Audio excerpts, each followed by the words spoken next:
શ્રી સ્વામિનારાયણ ભગવાનની જય. પ્રમુખ સાંઈ મહારાજ આ લોકમાં આવ્યા, ખેલ ખેલી ગયા. કોઈને ખબર જ ના પડી. એમનું અસ્તિત્વ સામાન્યપણે ઉપરથી, પણ અંદર કેટલી ભાવના હતી, કેટલી જબરદસ્ત.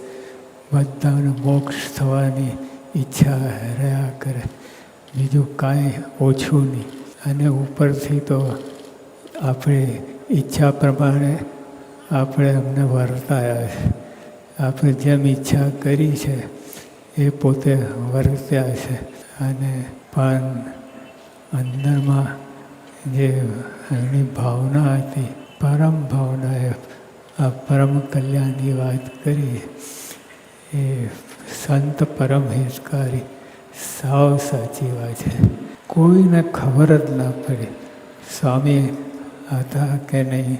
અને આપણી જે રીતે આપણે સામાન્ય વર્તીએ છીએ એ રીતે જ વર્ત્યા, પણ જબરદસ્ત કામ કરી. યોગી આપા, શાસ્ત્રી મહારાજ, એ બધા ખેલ ખેલી ગયા, કોઈને ખબર ના પડી. એટલે પણ આપણું કામ કરી નાખ્યું. જો આપણે અનંત જન્મથી સાધન કરતા આવ્યા છીએ, અનંત જન્મથી, પણ આવા પુરુષો ક્યારેય મળ્યા નથી, ક્યારેય. આપણે પણ અનંત બ્રહ્માંડોમાં આપણે પોતે જ ફર્યા છીએ, પણ આવા પુરુષનો ભેટો થયો જ નથી. પહેલી જ વાર આવા પુરુષોનો ભેટો થયો. શાસ્ત્રી મહારાજ, યોગી આપા, પ્રમુખ સાંઈ મહારાજ, એમના પહેલાં પણ એ તો આપણને ખબર નથી. પણ આ ત્રણ પુરુષોના તો બધાને લાભ મળ્યો છે.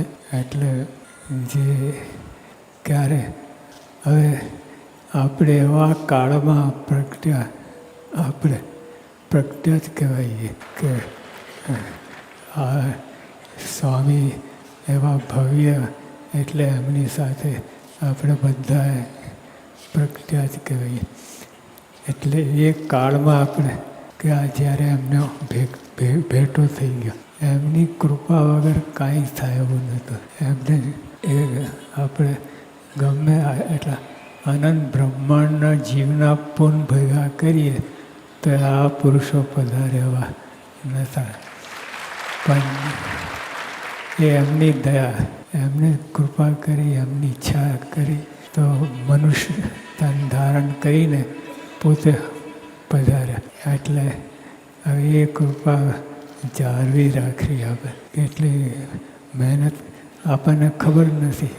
પૂર્વે આપણે કેટલા સાધનો કર્યા છે, કેટલું બધું કર્યું છે.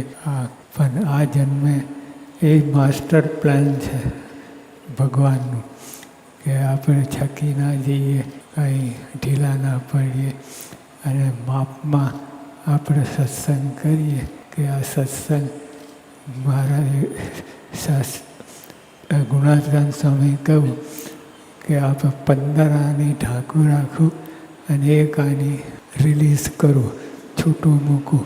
અને જો આપણે એ પણ એ કરે છે, આપણા હાથમાં આપ્યો તો શેખજી જેવું થઈ જાય, કોણ સહજાનંદ એવું છે.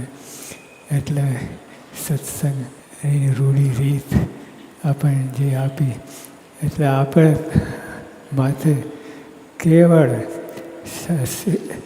આ બધા પુરુષોની ઈચ્છા, આજ્ઞા એ પ્રમાણે જ રહેવું, વર્તું.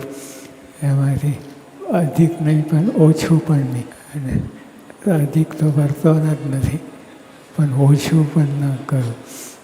એટલે અંદર આપણે સમસ્વરૂપ ભાવ રાખવું એ એમની દ્રઢ ઈચ્છા છે, દ્રઢ ઈચ્છા છે.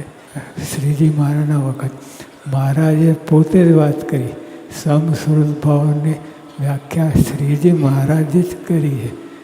પછી યોગી અપાને, પ્રમુખ સ્વામી મહારાજને, આ તો બધા એમની ભાવના અને મહારાજની ભાવના મળતી આવી.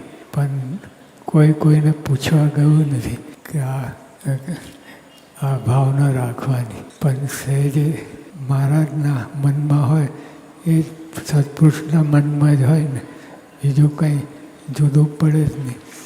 એટલે આ રીતે થયું. એટલે આપણને આ પ્રમાણે રહેવું, વર્તવું અને ભજન કરવું, મૂળમાં સેવા કરવી, સમશ્રુત ભાવ રાખીને સંપીને આપણે આ બધું સમથી તો સમમાં બહુ શક્તિ છે એ આપણને ખબર નથી. જો સ્વામી કહ્યું કે બે એક રુચિના હોય તો લાખો બરાબર છે, અને એ વિના હજારો લાખો હોય તો બે વ્યક્તિનું કામમાં ના. એટલે સંપની ભાવના રાખવી, આપણે અંદર અંદર ગૂંથાઈ રહેવું, એકબીજાનું હિત ઈચ્છું, એકબીજાનું કલ્યાણ ઈચ્છું, અને શુભ ભાવના રાખી, બધા બીજા માટે શુભ ભાવના રાખી, જરાય લેશ માત્ર પણ ગૌણતા ના આવીએ એવી રીતે આપણે વર્તીએ, એમની ઈચ્છા પ્રમાણે આપણે રહીએ, એ જ પ્રાર્થના. સહજાનંદ સ્વામી.